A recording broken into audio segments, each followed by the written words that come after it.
seen some changes in various different companies. I think that you've already seen some companies start to take some movement in that line. I think your short pay guarantee products are likely to have premiums increasing on new issues. You've already seen a lot of carriers that currently age 70 and above will not issue new cases. If you've been diagnosed with COVID, it's going to be a temporary postpone, things of that nature. Your longer guaranteed term products, which would include like secondary guarantee universal life, I think in a low interest rate environment to be able to cover all that, you just almost have to see either the products being taken off the shelf or a repricing occur. There's going to be changes. You referred earlier to the blue light special, and I think for the carriers that still have those products available, agents have a grand opportunity right now as a blue light special, because what you can buy today, I don't think you're necessarily going to be able to buy at the same price in the not horribly distant future. Hey, Jim. And I just think, go ahead, Tom.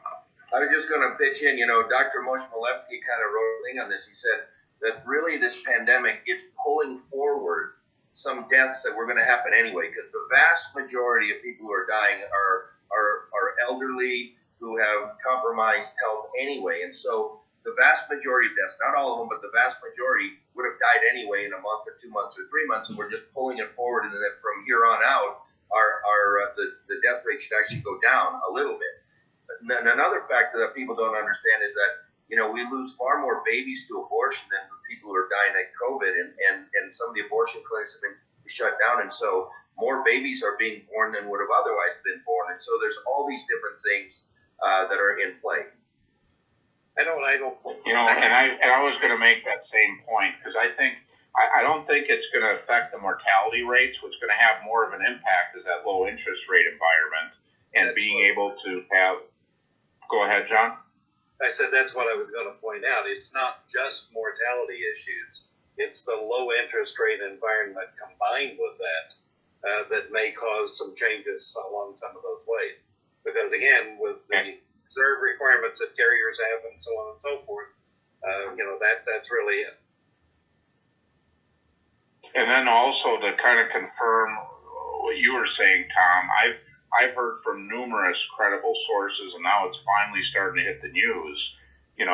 All these reports of being, reported as COVID, the hospitals are under an incentive to diagnose people with COVID, whether or not they've been tested or not. If they have symptoms with COVID, they get financially, if someone's sick, I think it's $14,000 a patient. If they die, it's $39,000 if it's COVID related. So we're not going to have accurate numbers when they're being incentivized to stretch the truth on some of that stuff, and it certainly hasn't been as bad as they were predicting. I think as of now we're at maybe 60 or 70,000 deaths, which we've had flus that have been worse than that in the past. So let's move on. Tom, how do you explain to clients that deflation is why deflation is a problem? Well, people would like prices to go down, right? So, a lot of people think deflation is a great thing, and maybe at the individual level it is, but at the macro level it is not, because then people will put off purchasing decisions because they say it'll be cheaper next week or next month. Now, I don't think we're going to see rampant deflation, but what we are seeing is more of a disinflation, a lowered inflation rate, and maybe going negative into the deflationary pressures. But that can have an overall macro effect, and I think Dr. Michael Finke could probably talk on that smarter than I could even. All right. Well, go ahead. I think what we're going to see is variation and changes in prices. There's a lot of evidence that, who knows what's going to happen to prices. I agree, Tom. I think that real returns on investments are going, after inflation, returns on inflation are going to be negative or very low. But I think we're probably going to see some supply disruptions that are going to have some impact on prices. Nobody can really tell what is going to happen across the board, but I think on average what you'll see is that we will experience a relatively low interest rate environment for a lot of goods. We're going to see prices depends on how quickly we get back to a state of normalcy. And again, nobody knows the answer to that one. All right. This one's for Van, and I agree with this. We haven't really addressed this. Why is money kept in cash value life insurance policy safer there than anywhere else, particularly since there are surrender charges, make it unavailable for several years? Wow. That's a great question. First off, there's not just surrender charges. You have access to the money by taking loans.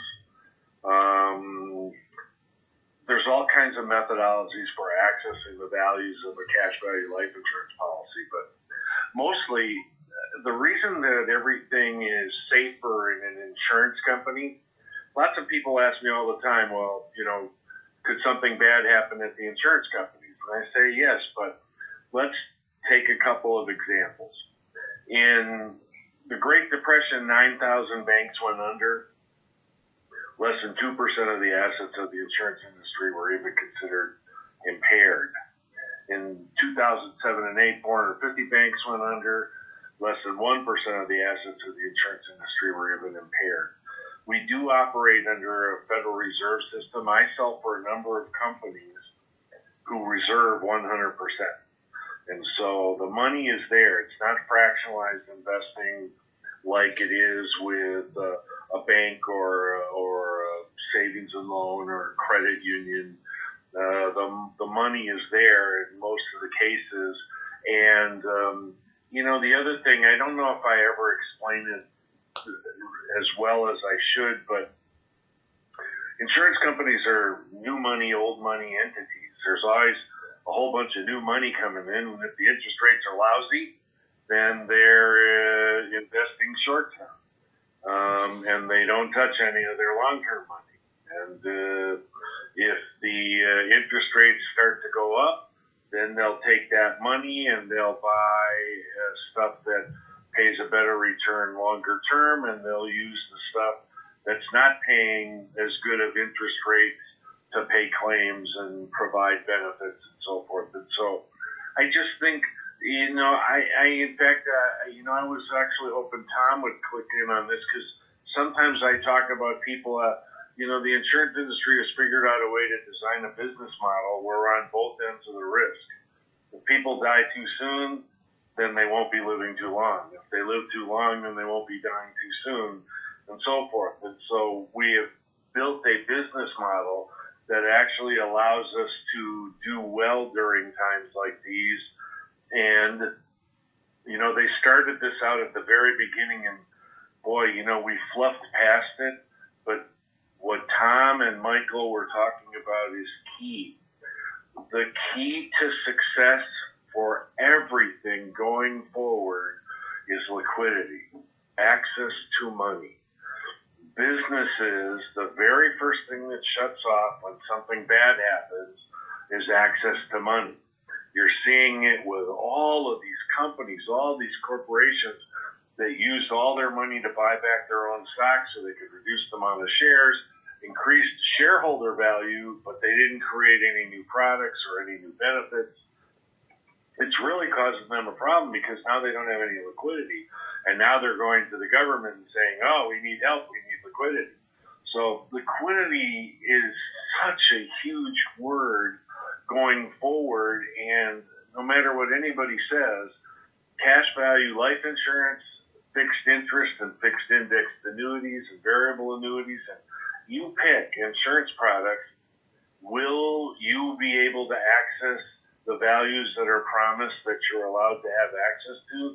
And the answer is yes. And isn't that the most amazing thing about those products, is that at a time when nobody else can get their hands on any money, I can go to an insurance company and ask for the values that are promised to me, and they'll make them available to me. And that liquidity, I think, is the key to the future. How can we take advantage of many of the challenges that we're going to face going forward?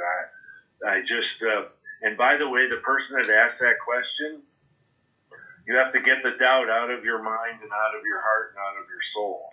You have to be able to convey to our prospects and our clients, to the American people, that yes, it eventually could happen that things could get so terrible that the insurance companies could even fail, but they would be the last ones to fail if everybody failed. So I'm sorry, that's the place that Americans should have their guarantees, their guaranteed income, their guaranteed values, the way to make sure that their businesses can continue to operate because they'll have access to money. During this period of time, wouldn't it be great if you were a business owner and you were the loan officer for any money that you needed to make sure that your business could be going forward? I don't think you'd turn yourself down. One other comment I'd make to that too, because he was asking about surrender charges. There's companies that are no surrender charge products. So if you've got someone who needs the money sooner, you can look into fee-based life insurance, and there's other options available. It's not just commission life insurance. So that's one thing. The other thing is, I always look at what is the alternative? What's the safe alternative? Is it not bank accounts and CDs and things like that? Well, if we're in a money market account, okay, we're earning next to nothing. To get the best interest rate, we got to do a CD. To get the best interest rate in a CD, we go with a 10-year CD. Okay, well, guess what? How many of you have read the CD contract? Does anybody know what it says? It says the substantial penalty for early withdrawal. Everyone says that. But what's the rest of the story? The next line with almost every bank CD I've ever seen, subject to bank consent. Okay? So if somebody wants to surrender their CD, it's at the discretion of the bank whether or not they're going to allow that to happen. And I've seen some CDs where there's no early penalty for early withdrawal because there is no early withdrawal. Okay, so we don't have to worry about a penalty because you can't get at the money. With an insurance company, they have to give you the money within 6 months if you ask for it. There's a substantial penalty, but it's not subject to the insurance company's consent. So that's something to look at as well. And John, I don't know if you had really quick though.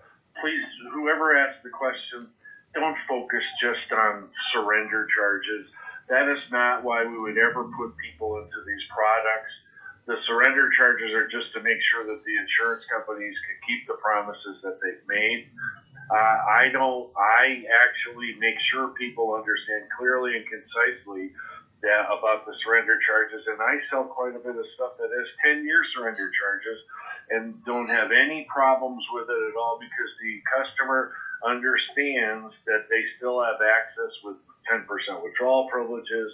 If it's an annuity with cash value life insurance, they can use loans and so forth and so on. So there's accessibility there that doesn't even have to address surrender charges. And one other point to that too, Van, is you got to look at you got to take time to ask the question to understand what the client's objective is. And I do a lot of 9-year, 10-year surrender charge products as well, but it's because they're only going to need 10% of that money, and I'm able to get them an extra 0.25% or 0.5% interest if they're willing to keep it in there, and if it's part of their strategy for the rest of their lives. And most of those products don't have a surrender charge at death. They get waived, or if they go to a nursing home. So all those unexpected things that could happen is already dealt with. So, and unlike CDs, I've yet to see a CD that says they're going to waive surrender charges if you go to a nursing home, you have a terminal illness, all those other things. So when you're comparing these things, you really have to compare it to what's similar. I see way too many people comparing life insurance or annuities to their bond portfolio, their stock portfolio. So all things for people to really be considering. Again, just to be real quick, from Tom Hagna goes to Seeking Alpha a lot. I do too. And one of the headlines this morning, financials are painting a dire warning sign for the market. They're very, very concerned about the earnings of banks going forward. The second quarter earnings of banks are going to be absurdly ridiculous. They're going to really, really struggle. So the point I'm just making is, when somebody talks about surrender charges compared to what, We don't sell this stuff so it should be surrendered. We sell this stuff so that they can use it in all of these circumstances that are occurring right. And so I would make sure that people understand that the surrender charges are there to make sure that all the promises that are being made can be kept, not as a deterrent to them being able to use the strategies that we're designing for them. Hey, John, I know you got to run, so I want to give you a shot at one other question. And this question kind of is on the same topic. What age do you feel works best for doing the cash value? Like, is there an age where that doesn't really work, or how do you see that? Well, it's not just about the age; it's about the health. Money may pay the premium for insurance, but health's what buys it. So, depending upon what you're trying to achieve, there's no magic age that it doesn't work. Depending upon what.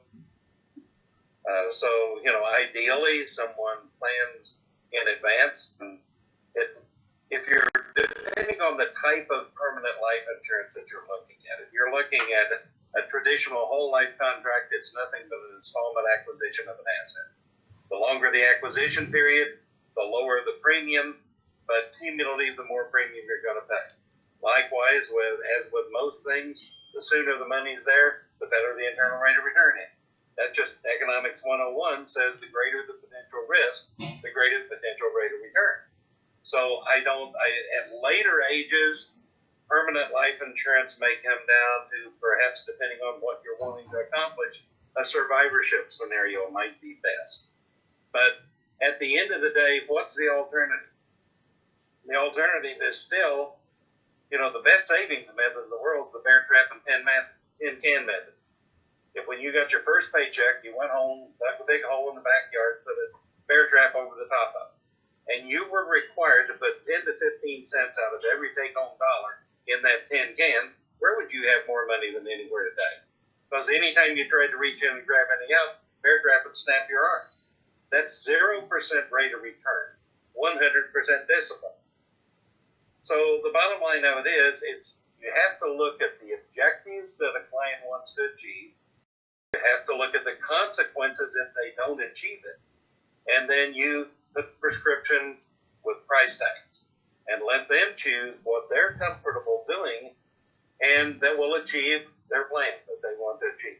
So there's not necessarily a right age or a wrong age. It depends on cash flow. It depends on discipline. But how many other assets can you acquire that you have 90% accessibility to the equity upon request? As the good book says, ask and you shall receive. That's in the contract. The longest you can delay it is 6 months of the equity you truly have. So that's where guarantees at least come into play, because the bottom line of it is when we start comparing products, the reason a higher potential rate of return exists on some products than others is because it doesn't provide the same amount of all types of security. So no one product is right or wrong necessarily, but if I'm going to build a house, I want a strong foundation, and that's something I always take for granted. I've never had anyone come up and compliment me on my foundation. But at the end of the day, you want to be sure that whatever you're trying to achieve has a solid foundation first, then we start building the structure. Now, we've had a lot of questions regarding what's the ideal age for this stuff.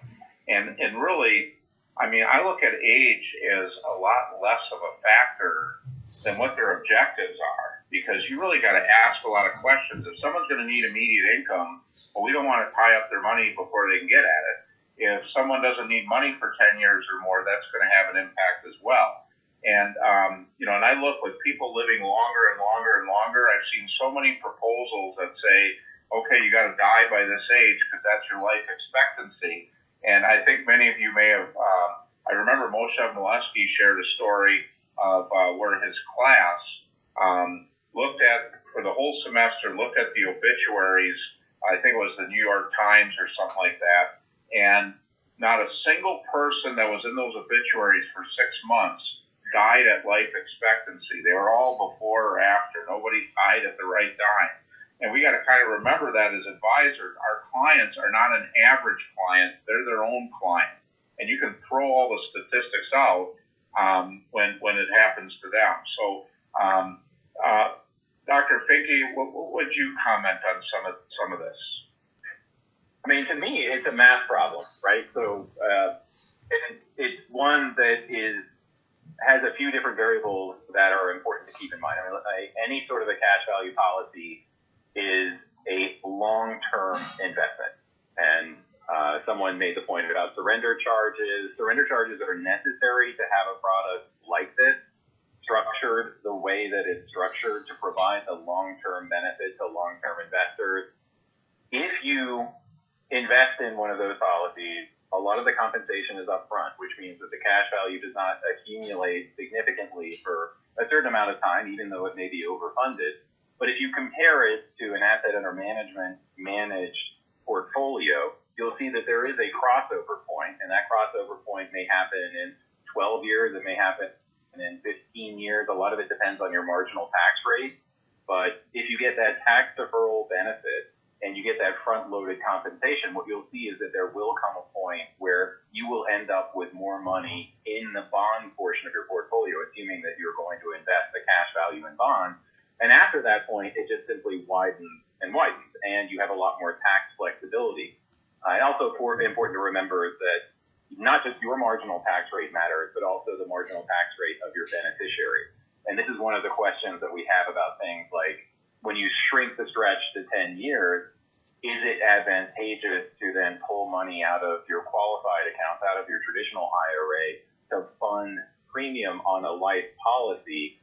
You have to pay attention to, are you doing it before RMD starts kicking in? Is your client in a relatively low marginal tax rate now? So you can actually engage in an interesting tax rate arbitrage where you are pulling money out of an IRA when your marginal tax rate is relatively low. And then instead of passing on that money through a 10-year stretch, especially if you have higher earning heirs, then you can pass on a life insurance policy, which is far more tax efficient. So there's a lot of really interesting strategies that you can engage in. But the bottom line is that it is a product that provides greater value the longer you own it. Tom, do you have anything to add? I mean, the reason insurance companies can guarantee things is they can invest for 50 years and 100 years. They don't. And they match their liabilities with assets. So like in annuities, already protected because they bought bonds that correlate with what they owe. So that's why they match up. There's reserve requirements. And I say this, if you have your money in a AAA mutual company and you're worried about them not paying you, you're not going to be worried about that. If those companies fail, you're going to be worried about guns, bullets, water, food, toothpaste, toilet paper, and concertina wire. And that's really the truth. All right. And we had one of the comments, and they actually asked me this, why not use life insurance to pay the tax when the surviving spouse converts to a Roth IRA? Discounted dollars are paying taxes. Well, the thing is, we don't know what the rules are going to be in the future. Now, you can say, okay, we're going to take this money, we're going to buy life insurance with it, and I think that's a great strategy. But the key is understanding the objectives of the client. And the thing is, when you look at things in a vacuum, sometimes those kind of strategies can look really good. But if you look at it from a global point of view, like I mentioned on the one conversion, we were able to get them to where they didn't have to pay any taxes on Social Security. Well, that can be pretty significant if they got to pay tax on Social Security. So that goes beyond the math of just looking at the Roth conversion in a vacuum or whether or not to buy life insurance. The other thing is a lot of these folks that we're doing conversions with are 55, 60 plus. Some of them, life insurance may not be an option or may be too expensive. And that affects their cash flow having to pay premiums. And if they have to continue to pay premiums for life, that can also be a problem. But that's where short pay life might be a solution. So I'm not here to really answer the question what is best, because it really depends on the client and analyzing what their objectives are and then doing the math, looking at many different scenarios, what would work out best. The other thing is waiting to convert. We may not be able to convert down the road. So those are just a few points regarding that. Does anybody have anything to add to that? Jim, I just interject.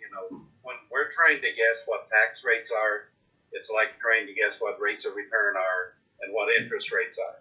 None of us are smart enough to know long term what that is. The bottom line of it is we want to be sure that there is, at least to the best of our knowledge and the best of our ability, enough money to do what it is that we want to do. Just imagine, in 2026, we're going to have a different tax law, as you said, regardless of who's in power. Maybe before that, we don't know. But how wealthy do you need to be that you would intentionally overpay for anything? Can't you see someone going to buy their new Mercedes and say, I want to pay full sticker plus 40% just because I can? Doesn't make sense. But by the same token, we get caught up on rates of return and interest rates and everything else. I've never had one widow or widower yet, and I've been doing this 51 years. Never had one widow or widower yet return excess money because they got too much. So whenever we talk about what it is, if you tell me when you're going to die, I'll tell you what to do. But if you can't commit, I can't either. But the bottom line of it is we want to be sure that there's enough to do what it is your goals and objectives are, what it is that's important to you, and what are the consequences if that doesn't happen. So sometimes something is more costly for a reason. Actuaries are pretty good. They've got a lot of statistics at the end of the day. There's a reason the cost increases because of a health condition, because of age and so on. And it's impossible to know because, like you said, the clients aren't average. Some are below average, some are beyond average. Today, statistically, as Dr. Fink would agree, as Dr. Fowl just said yesterday on a webcast, if a couple age 65 reaches 50% chance, they'll reach 92 and 25% chance 97. The thing of it is, life expectancy is subject to change as well. And I also agree with Tom that, a lot of the deaths with the pandemic are in groups that would be more likely to die as well. We don't know what the effect of the pandemic is going to be, but I can tell you there's going to be others come. There's going to be other financial situations come. We just have to help our clients be prepared that there's enough accessibility to funds to do what it is they want to do with certainty. And that's where guarantees come into play. One thing I've shared with a lot of clients that really drive home the point of the risk of longevity, I tell them about a buddy of mine that told me, Jim, I got all the money in the world I need to retire. I just got to die by Tuesday. And if they die by Tuesday, they don't have any problems, right? But they got to make sure that their families and their dependents are taken care of. Another thing that I would mention, based on some of the questions that are here, is you really owe it to yourself to make sure you understand how the tax system works. It's like a staircase. The first couple bucks you pay, or the first couple bucks you make, you got your standard deduction, and we used to have exemptions as well. That's at zero tax. The next few bucks are at 10%, then 12, then 22, and so on. But one thing that I mentioned to a lot of people is the 24% bracket goes to almost, for a married couple, almost $320,000. When we go back to the old tax rates, a single person over $37,900, it's a 25% tax rate. So this is an opportunity to really look at conversions. Again, you got to do the math. We had a lot of questions about why not just buy life insurance to replace the money. Well, then you need more cash flow, and if you need more cash flow, then you got to pay more taxes as you're drawing that money out, and maybe taxes on Social Security. So you just got to be careful what option you have. Have you looked at it as a big picture, or are you just looking for a way to sell life insurance? Now, we all sell life insurance here. Don't take this the wrong way. It's a valuable tool in the toolbox, but it isn't always the right tool. So you got to make sure you do the math. Any rate, let's see here. When access, okay, here's a good question, and Dr. Finke, maybe I'll have you take first shot, and then Tom maybe fill in. What about accessing qualified funds? The one-time $100,000 withdrawal provision to set up a secure income source, a buffer account, or a hybrid long-term care plan.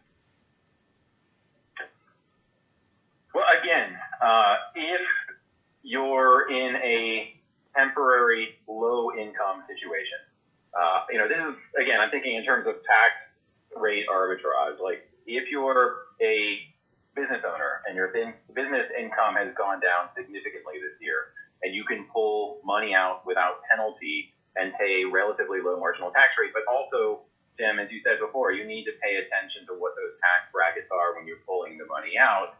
It may make sense depending on what you put the money into. So if you're putting the money, as Tom suggested, into a Roth, this is a perfect time to be doing a Roth conversion. I would not counsel anybody against that. Again, especially if they're in a relatively low marginal tax rate this year. If you're one of those people who are unaffected by if your income is unaffected, or maybe you're selling a lot of insurance and this is going to be a high income year for you, then maybe that's not the best strategy. Then maybe wait till you retire and before RMDs start kicking in to start doing heavy withdrawals from your traditional qualified account. But it can be an opportunity. Tom?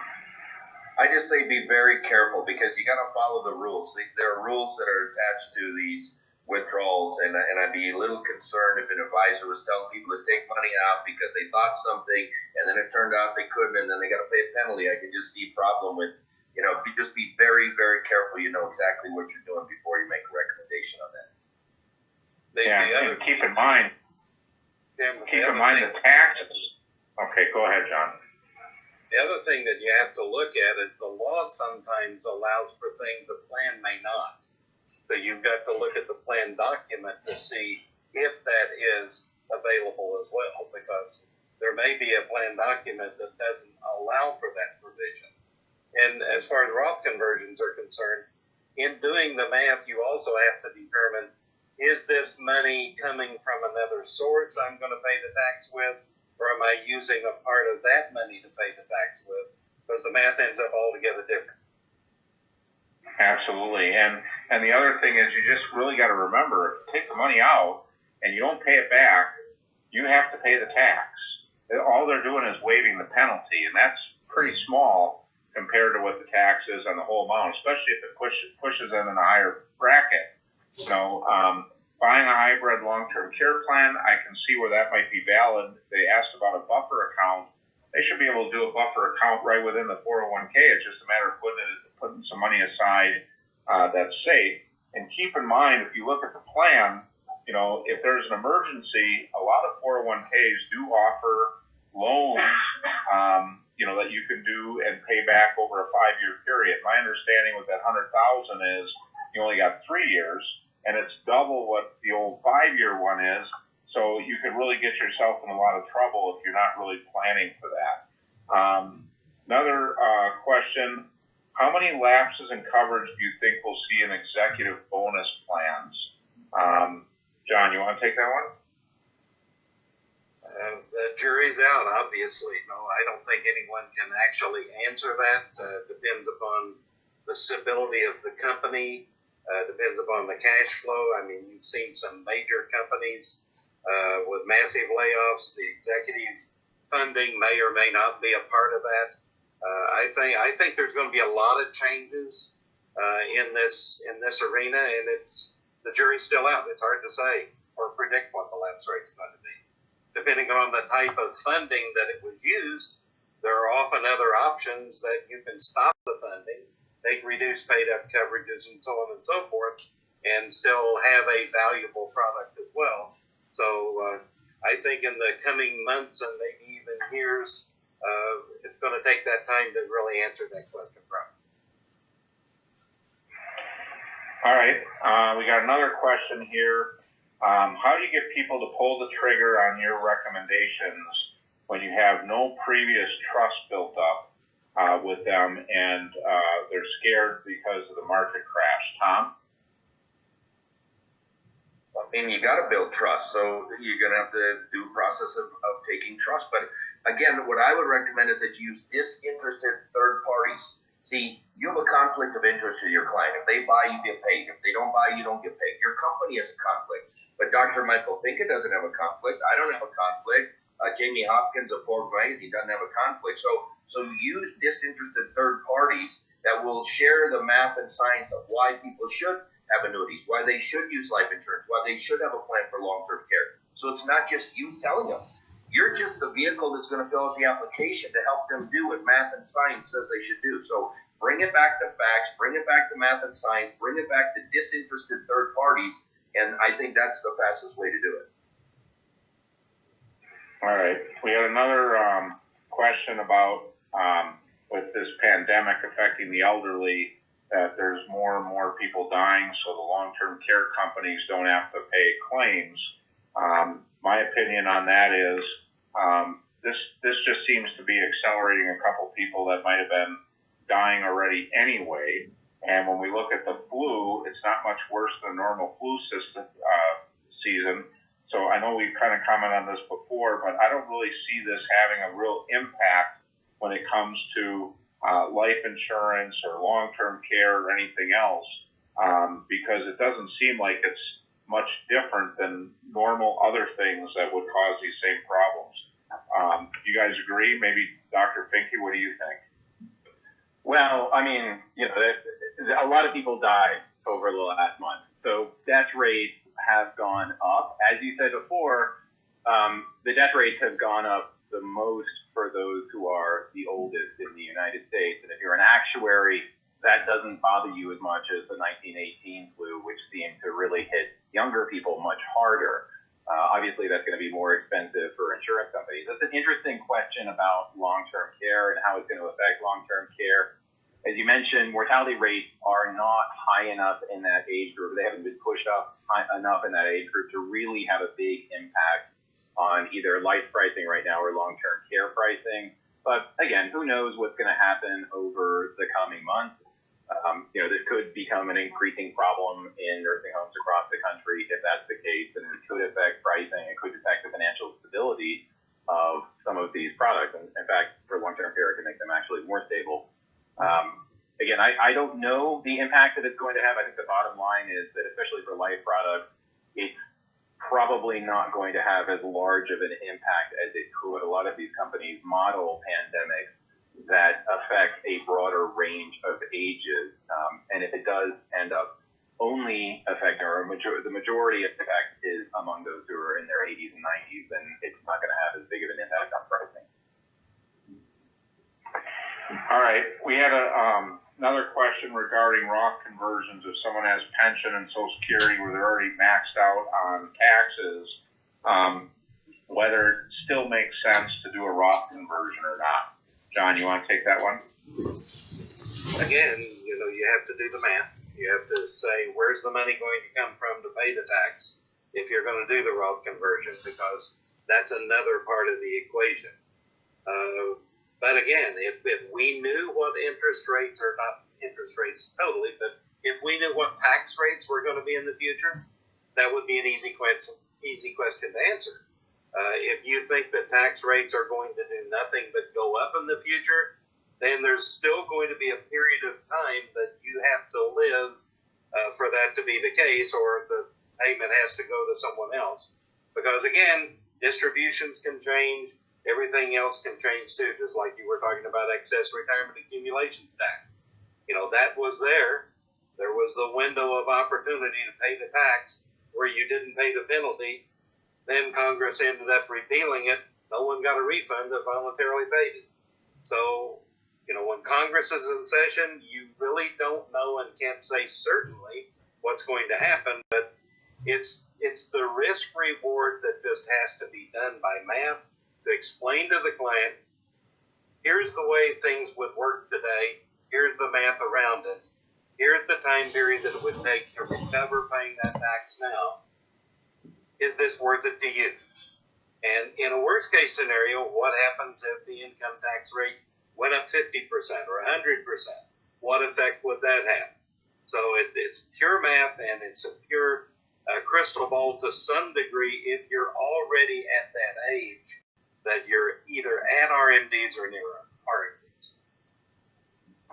Yeah, if you look at historical, I was just going to say, if you look at historical marginal tax rate volatility, it is a source of risk every bit as as volatility in the stock market. If you can get rid of that volatility, if it's just a wash in terms of marginal tax rates right now, but you also get rid of the stock market volatility or the tax rate volatility, then it's a no-brainer. You're reducing risk at no cost. The other thing, Jim, getting the money from I'm in a high tax bracket. I converted to Roth. You know why? Because high tax brackets are going to get higher. Who are they going to stick it to? They're going to stick it. You already hear, the rich aren't paying their fair share. Well, that's a bunch of bull, but that's the line, and it's going to get worse. And so they're just going to keep sticking it to people who got money. So people who've got money better start protecting it because they're going to come after it full bore. Well, and I'll just share. I've been converting at a discount. There's strategies that'll do that. If anybody wants to know what those are, reach me off the air because I don't want this going to the tax authorities and have them shut down the loopholes that are there. So, at any rate, Michael and John, I think you might know this. I haven't heard about this, but I know, John, you do a lot of whole life, and Michael, you might know the answer to this. Apparently, there's some rule 7702 regarding whole life where they have to guarantee 4%, and there's some pressure being put on allowing them to change that, maybe have a variable interest rate based on what's happening in the market. How do you see that impacting the whole life products and the safety guarantees that they have? I don't see anything in current existence being affected in that respect at all. It's a contract guarantee. As far as new products in the future, especially shorter pay contracts, I can see the possibility of carriers increasing the premium on the cost per thousand.